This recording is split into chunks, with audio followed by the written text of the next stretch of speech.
5 দিন পর খুলছে সরকারি বেসরকারি দপ্তর। 4 জেলায় 7 ঘন্টা কারফিউ শিথিল। রাজধানীতে কিছু গণপরিবহন নামলেও যাত্রী সংকট। কোটা সংস্কারে আপিল বিভাগের রায়ের আলোকে প্রজ্ঞাপন জারি। আন্দোলনে শিক্ষার্থীদের ঢাল হিসেবে ব্যবহারের অভিযোগ। এবং ইন্টারনেট সংকটে চট্টগ্রামে প্রিপেইড বিদ্যুৎ গ্রাহকের ভোগান্তি। কার্ড রিচার্জ করতে নির্দিষ্ট অফিসে দীর্ঘ লাইন।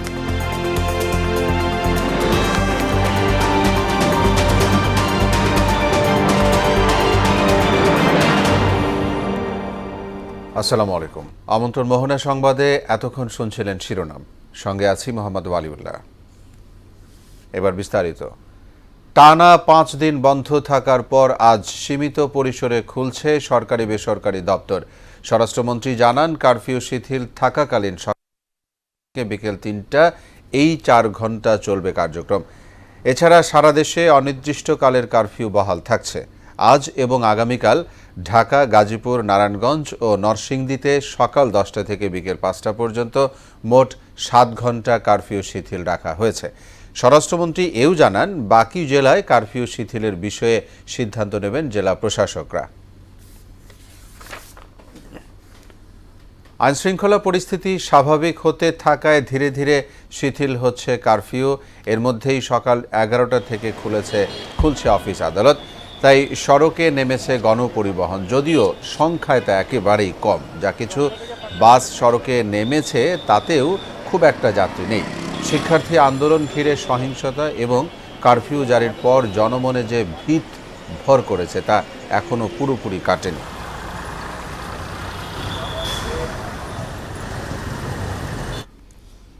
রাজধানী সহ সারা দেশে বহাল রয়েছে কারফিউ। দর্শক, মিরপুর 10 নম্বর গোলচত্বর এলাকার সামগ্রিক অবস্থা জানবো সহকর্মী হুমায়ুন কবিরের কাছে।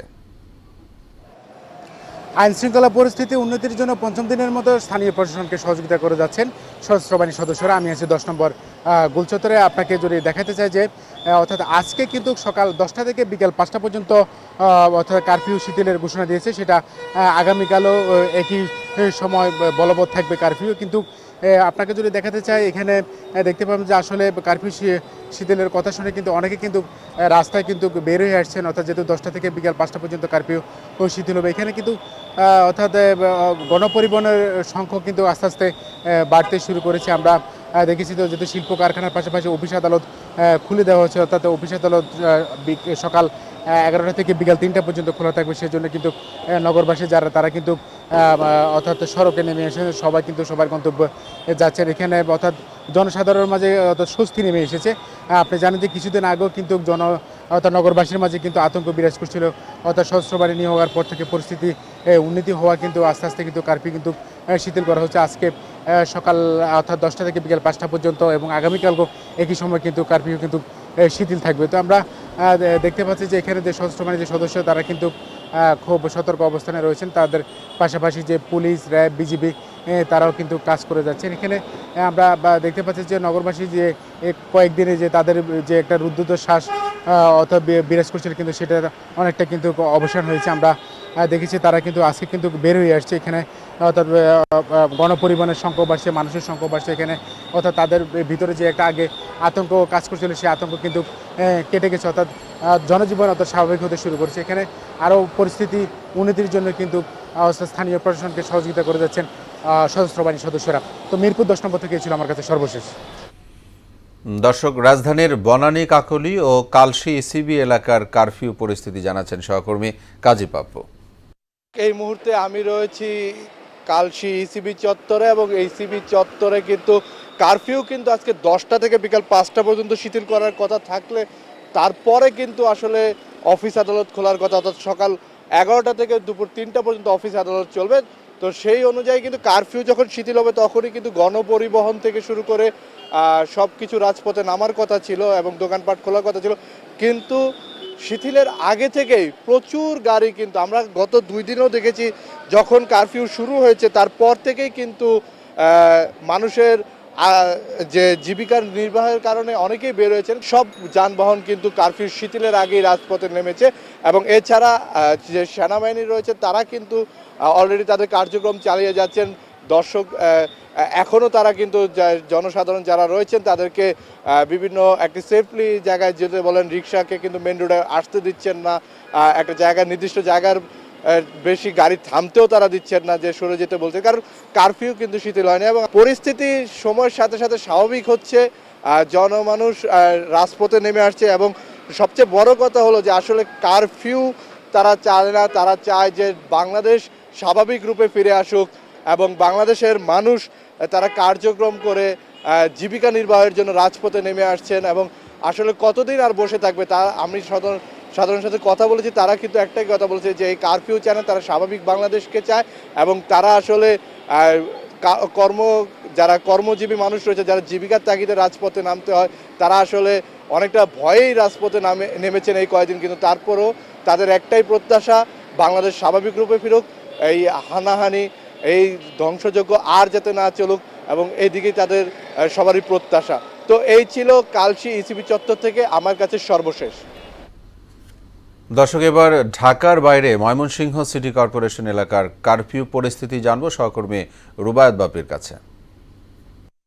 আজ কিন্তু কারফিউর পঞ্চম দিন। আমি আছি ময়মনসিংহের নতুন বাজার এলাকায়। আমি যদি একটু দেখাতে চাই যে এই যে আজকের এই কারফিউর পঞ্চম দিনের সকাল কিন্তু ময়মনসিংহের সড়কগুলোতে যান চলাচল কিন্তু বৃদ্ধি পেয়েছে এবং সাধারণ মানুষজন কিন্তু আসতে শুরু করেছে। আমরা কিন্তু বিভিন্ন সড়ক ঘুরে দেখেছি যে আইন শৃঙ্খলা রক্ষাকারী বাহিনী কিন্তু তারা কঠোর নজরদারিতে রেখেছেন এবং সাধারণ মানুষজন কিন্তু গত চতুর্থ দিনের তুলনায় কিন্তু আজকে কিন্তু বেশ লোকজন কিন্তু সকাল থেকেই কিন্তু বের হতে শুরু করেছে। আমরা বিভিন্ন দোকানপাট দেখেছি, অলিগলির দোকানপাট কিন্তু তারা আজকে খুলতে শুরু করেছেন এবং সড়কে যে যান চলাচল, সেই যান চলাচল কিন্তু বিগত দিনের তুলনায় আজকে কিন্তু অনেক বৃদ্ধি পেয়েছে। দেখতে পাচ্ছেন যে এখানে অটো রিক্সা সহ এই এই সকাল বেলায় কিন্তু বের হয়েছে এবং যে সার্বিক পরিস্থিতিতে যদি বলি যে ময়মনসিংহের যে পঞ্চম দিনের যে কারফিউ, সেই পঞ্চম দিনের কারফিউর মাঝে কিন্তু স্বাভাবিক অবস্থা বিরাজ করছে এবং এখন পর্যন্ত এই গত চতুর্থ দিন যে কারফিউর অতিবাহিত হলো, ময়মনসিংহে কিন্তু কোনো অপ্রীতিকর ঘটনা ঘটেনি। তো সার্বিক দিক যদি বলি যে কারফিউর পঞ্চম দিনে ময়মনসিংহের পরিস্থিতি স্বাভাবিক রয়েছে এবং সাধারণ মানুষ প্রত্যাশা করছেন যে যত দ্রুত সম্ভব কারফিউ তুলে নেওয়া হবে, ততই সাধারণের মঙ্গল হবে। এই ছিল আমার কাছে ময়মনসিংহ থেকে কারফিউর পঞ্চম দিনের সর্বশেষ। আপিল বিভাগের রায়ের আলোকে 93% মেধা কোটা রেখে প্রজ্ঞাপন জারি করেছে সরকার, যা সরাসরি নিয়োগে নবম থেকে 20তম গ্রেডে অবিলম্বে কার্যকর হবে। মঙ্গলবার বিকেলে গুলশানে নিজ বাসভবনে আইনমন্ত্রী আনিসুল হক জানান, শিক্ষার্থীদের নিরাপত্তা ও চিকিৎসার দায়িত্ব নেবে সরকার। আর তথ্য প্রতিমন্ত্রী বলেন, আন্দোলনে শিক্ষার্থীদের ঢাল হিসেবে ব্যবহার করা হয়েছে। বিস্তারিত জানাচ্ছেন মনিরুল ইসলাম। বৈষম্য বিরোধী আন্দোলনের ফলশ্রুতিতে অবশেষে কোটা সংস্কার নিয়ে প্রজ্ঞাপন জারি করেছে সরকার। প্রজ্ঞাপনে মেধা কোটা 44 থেকে 93% উন্নীত করা হয়েছে। এখন থেকে মেধাবীদের জন্য 93% রেখে মুক্তিযোদ্ধার সন্তানদের জন্য বরাদ্দ 5%। পাশাপাশি ক্ষুদ্র নৃগোষ্ঠী এবং প্রতিবন্ধী ও তৃতীয় লিঙ্গের জনগোষ্ঠী পাবে 1% করে। প্রজ্ঞাপনে বাদ দেওয়া হয়েছে জেলা ও নারী কোটার 20%। মুক্তিযোদ্ধা, শহীদ মুক্তিযোদ্ধা ও বীরাঙ্গনাদের সন্তানদের জন্য 5%। আইনমন্ত্রী বলেন, নিরাপত্তা নিশ্চিত সহ হতাহত শিক্ষার্থীদের সকল দায়িত্ব নেবে সরকার। শিক্ষার্থীদের দাবি দেওয়া পূরণ হয়েছে জানিয়ে পড়ার টেবিলে ফেরার আহ্বান জানান আইনমন্ত্রী। কোটা বিরোধী আন্দোলন করছিলেন, তাদের ব্যাপারে যদি কোনো মামলা হয়ে থাকে সেগুলি আমরা অবশ্যই দেখব। শিক্ষার পরিবেশ ফিরিয়ে আনা এবং সকল ছাত্রছাত্রীদের সুরক্ষা ও নিরাপত্তার পরিবেশ সরকার তৈরি করবে। এক প্রশ্নের জবাবে শিক্ষামন্ত্রী বলেন, নিরাপত্তা নিশ্চিত করেই বিশ্ববিদ্যালয়ের হল খোলা হবে। সেই আন্দোলনের কতটুকু অংশ আসলে শিক্ষার্থীদের অংশগ্রহণ ছিল এবং দেশের কোন কোন জায়গায় শিক্ষার্থী ছিলেন আর শিক্ষার্থীদের পেছনে কারা ছিল সেটা আগে নিরূপণ করতে হবে। আর তথ্য প্রতিমন্ত্রী বলেন, পরিকল্পিতভাবে ডাটা সেন্টার পুড়িয়ে বিদেশি গণমাধ্যমে ভুল তথ্য দিয়েছে জামাত বিএনপি। তাদের পরিকল্পনা অংশ হিসেবে ইন্টারনেটকে বাংলাদেশে এভাবে তারা ইন্টারাপ্টেড করবে, কাজে তারা কিন্তু ব্যাকআপ রেখেছিল আগে থেকে, তারা কিন্তু এগুলো পাঠিয়েছে। সো এটারই প্রতিফলন দেখছেন গ্লোবালি বিভিন্ন ইন্টারন্যাশনাল মিডিয়া ভুল তথ্যগুলো এই কারণে দিচ্ছে। সরকারি প্রতিষ্ঠান আক্রান্ত হওয়ার পরই আইনশৃঙ্খলা বাহিনী হামলাকারীদের দমানোর চেষ্টা করেছে বলেও জানান প্রতিমন্ত্রী। আক্রান্ত যখন আপনি হবেন তখন আপনার আত্মরক্ষার্থে ফাইট ব্যাক করতে হয়। মনিরুল ইসলাম, মোহনা সংবাদ, ঢাকা। ইন্টারনেট সংকটে প্রিপেইড মিটার রিচার্জ করতে না পারায় চরম ভোগান্তিতে চট্টগ্রামের গ্রাহকরা। ভোগান্তি কমাতে সকাল ৯টা থেকে ১১টা, রাত ১১টা পর্যন্ত সেবা দিলেও বিদ্যুৎ অফিসে দেখা গেছে গ্রাহকদের দীর্ঘ লাইন। চট্টগ্রাম থেকে রিয়াজ উদ্দিনের পাঠানো তথ্যে আরও জানাচ্ছেন আফরিন পপি। ইন্টারনেট সংযোগ না থাকায় সারা দেশের মতো চট্টগ্রামেও থমকে গেছে জনজীবন। প্রিপেইড মিটার রিচার্জ করতে না পেরে গ্যাস, বিদ্যুৎ ও পানি সংকটে ভুগছেন ব্যবহারকারীরা। আমরা সকাল 7টা বাজে আসছি, এখানে প্রচুর পরিমাণ লাইন ছিল। কাট মিটার না দিলে এই মিটার হলে এত সিরিয়াল লাগলো নইলে। আমি সরকারের পক্ষে একান্ত অনুরোধ জানাচ্ছি যেন জনগণের ভোগান্তি না হয় এরকম একটা ওয়ে বাইর করার জন্য।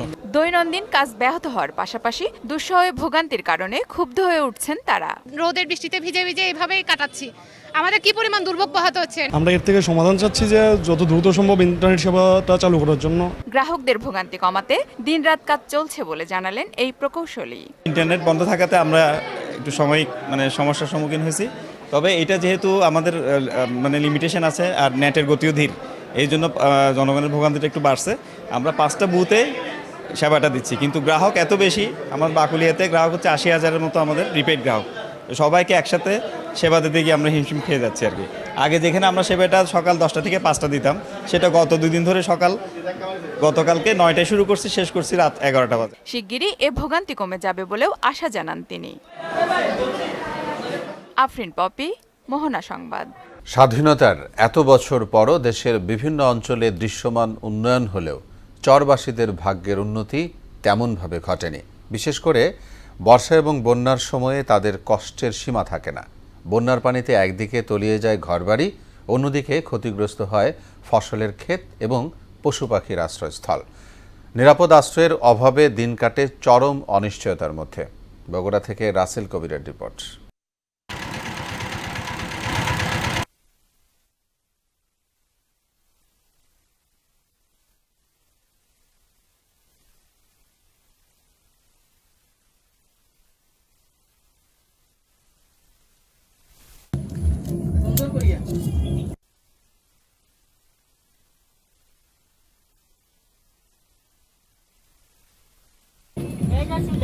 পনেরো দিন মনে করো বন্যাতে ভরপুর, কোমর পানি, বাড়িতে আসতে পারেনি বা পা করতে পারি নাই, খুব দূর অবস্থা। ভোরের মধ্যে রান্না করছি, সময়তে একবেলা খাচ্ছি, একবেলা হয়তো খাওয়ারও পাই নাই। ছোট বাচ্চা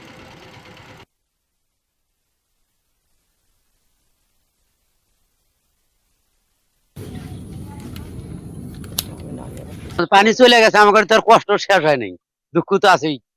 এই ব্যাপার মনে জোর জমা সব নষ্ট হয়ে গেল, কি দে আবার শুভ খাওয়া গেল, খুব কষ্ট। সরকার কি কোনো এনজি টেনজি মাটি কেটে দিত, তাহলে আঙ্গের ভালো। আঙ্গের সরকার থেকে কিছু দিছিল, কিন্তু কারণ হয়তো আঙ্গের বাড়ি ঘর নামা, গরু ছাগল নিয়ে পোলা পান নিয়ে খুব অত্যাচার, পানির মধ্যে থাকা লাগে। মাননীয় সরকারের দৃষ্টি আকর্ষণ করে বলতে চাই যে আমাদের চর অঞ্চলের মানুষের দুঃখ কষ্ট লাঘবের জন্য যদি বসত ভিটে উঁচুকরণ প্রকল্প দেয়া হয়।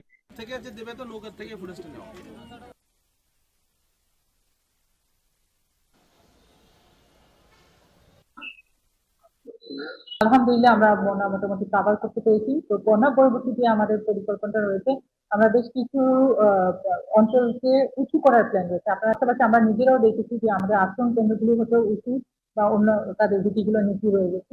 তো বেশ আমরা হয়তো সবগুলো পারবো না, ধাপে ধাপে স্বল্প মেয়াদী, মধ্যমেয়াদী এভাবে আমরা ধাপে ধাপে হয়তো উপজেলাগুলোকে কভারেজ করার চেষ্টা করবো। কিন্তু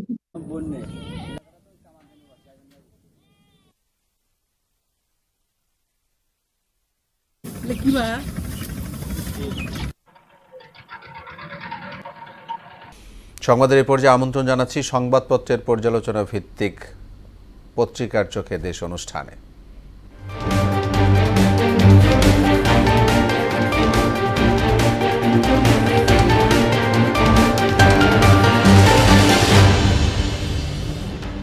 দেশের শীর্ষ দৈনিকগুলোর প্রধান প্রধান শিরোনাম জানিয়ে দিচ্ছি। শুরুতে আমার হাতে রয়েছে প্রথম আলো। প্রথম আলো শিরোনাম করেছে কারফিউ আরও শিথিল, অফিস খুলছে আজ। অস্থিরতা ও অনিশ্চয়তায় আরও মূল্যস্ফীতির শঙ্কা। 4 দফা না মানলে 8 দফা নিয়ে কথা বলার সুযোগ নেই, বৈষম্য বিরোধী ছাত্র আন্দোলন। জানালায় দাঁড়াতেই গুলি এসে কেড়ে নিল শিশুটিকে। ইত্তেফাকের শিরোনাম জানবো। তারা শিরোনাম করেছে রায়ের আলোকেই প্রজ্ঞাপন বাতিল হলো কোটা সংক্রান্ত আগের সব পরিপত্র, প্রজ্ঞাপন, আদেশ, নির্দেশ, অনুশাসন। খেটে খাওয়া মানুষের পাশে দাঁড়ান দলীয় নেতাকর্মী ও বিত্তবানদের প্রতি প্রধানমন্ত্রী। ঢাকায় 61টি মামলা, গ্রেফতার 1348 জন। সীমিত পরিসরে ইন্টারনেট চালু। সমকালের শিরোনাম নাশকতার স্পট ঘিরে সাঁড়াশি অভিযান, গ্রেপ্তার 2747। প্রাথমিক বিদ্যালয়, রেলের বিশেষ কোটার ভবিষ্যৎ কি? সঠিক তদন্ত না হলে আস্থার সংকট দেখা দেবে, মানবাধিকার কর্মীদের অভিমত রয়েছে। বাংলাদেশ প্রতিদিন শিরোনাম জানবো। শনাক্ত হচ্ছে অর্থ যোগানদাতার, সারা দেশে গ্রেপ্তার 3000। আত্মগোপনে বিএনপি নেতাকর্মীরা। সব শিক্ষার্থীকে নিরাপত্তা দেবে সরকার। যুগান্তরের শিরোনাম সারা দেশে আরও 2000 গ্রেফতার, পুলিশের অভিযান অব্যাহত। সব গ্রেডে একই বিধান রেখে প্রজ্ঞাপন জারি। পরীক্ষামূলক ব্রডব্যান্ড ইন্টারনেট সেবা চালু, সামাজিক যোগাযোগ মাধ্যম বন্ধ থাকছে। দেশ রূপান্তর শিরোনাম করেছে সরকারি চাকরির বাঁক বদল, শিক্ষার্থীদের সুরক্ষা দেওয়া হবে। ঢাকায় একদিনে অভিযানে গ্রেফতার 601। বণিক বার্তার শিরোনাম জানব। বাংলাদেশিদের ভিসা বন্ধ করল আরব আমিরাত। আজকাল সীমিত কারফিউ, 57 জেলায় 27,000 সেনা মোতায়েন। প্রাণহানি ও ধ্বংসাত্মক ঘটনার নিরপেক্ষ সুষ্ঠু তদন্ত দাবি। The Daily Star, new system applicable for all grades following supreme court order, government circular says 93% jobs to be given on merit, quota in government jobs. Carry out fair, punish those responsible. 4 organizers of quota reform demonstration reject circular. এই ছিল আজকের দৈনিক পত্রিকার প্রধান প্রধান শিরোনামগুলো। এরই সাথে শেষ করছি মোহনা সংবাদ। যাবার আগে শিরোনামগুলো জানাবো আরও একবার।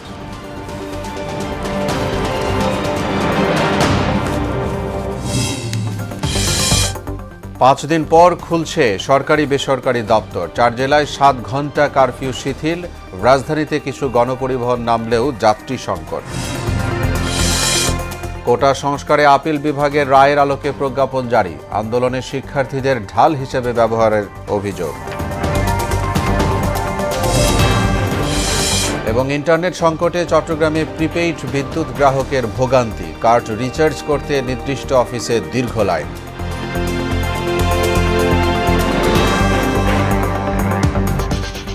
সবাইকে আবারও শুভেচ্ছা। পরবর্তী সংবাদ দুপুর 1টায়। এর আগে বিশেষ বুলেটিন দেখবেন দুপুর 12টায়। মোহনার সবশেষ খবর জানতে ভিজিট করুন www.mohana.tv। সংবাদ দেখতে পারেন ফেসবুক ও ইউটিউবেও। এতক্ষণ সঙ্গে থাকায় ধন্যবাদ সবাইকে।